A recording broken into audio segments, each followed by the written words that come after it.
किसी भी प्रेम प्रसंग के मूल में प्यार होता है। यदि प्यार नहीं है तो उसे आकर्षण या कई बार हवस की आग समझा जाता है। ऐसे संबंधों का अंजाम अक्सर खौफनाक हो सकता है। ऐसी एक वारदात झारखंड के धनबाद से सामने आई है।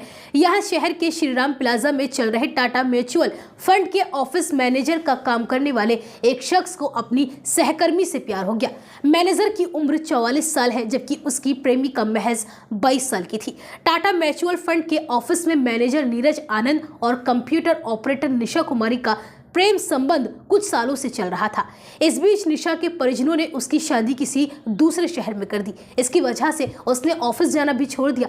मैनेजर चाहता था कि वो उससे शादी कर ले, लेकिन परिजनों के दबाव में प्रेमिका ने शादी करने से इनकार कर दिया। इस वजह से दोनों के बीच झगड़े भी होने लगे। शादी के बाद निशा अपने ससुराल चली गई। निशा के पिता दीपक भगत सिंह ने बताया कि उनकी बेटी कुछ दिन पहले ही मायके आई थी।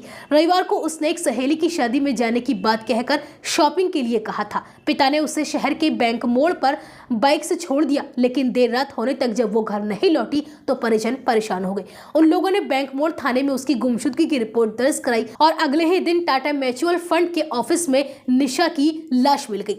दीपक भगत को अपनी बेटी और मैनेजर के संबंधों के बारे में पता था। उन्हें समझ आ गया था कि इस वारदात को वही अंजाम दे सकता है और उन्होंने पुलिस से नीरज और उसके साथी राहुल पर शक जताया। दूसरी तरफ नीरज इस वारदात के बाद फरार था। इसकी वजह से भी उस पर शक गहराता चला गया। पुलिस ने इस मामले में हत्या का केस दर्ज करते हुए नीरज की तलाश शुरू कर दी और सोमवार को उसे गिरफ्तार कर लिया गया। पुलिस पूछताछ में आरोपी दीपक आनंद ने बताया कि निशा की शादी में मैंने बहुत से महंगे गिफ्ट्स खरीद कर उसे दिए थे। निशा की पसंद का लहंगा कोलकाता से मंगवाया था। एक दिन निशा ने फोन कर कहा था कि 18 जनवरी को फ्रेंड की शादी है, जिसमें वह धनबाद आएगी। निशा ने यह भी कहा था कि वह उसके साथ शारीरिक संबंध बनाएगी और प्यार की निशानी भी देगी, लेकिन अपने मायके धनबाद आने के बाद निशा उससे मिलने में आनाकानी करने लगी। इस वजह से वह डिप्रेशन में चला गया। नीरज ने पुलिस को बताया कि 21 जनवरी की दोपहर 1 बजे निशा ऑफिस आई।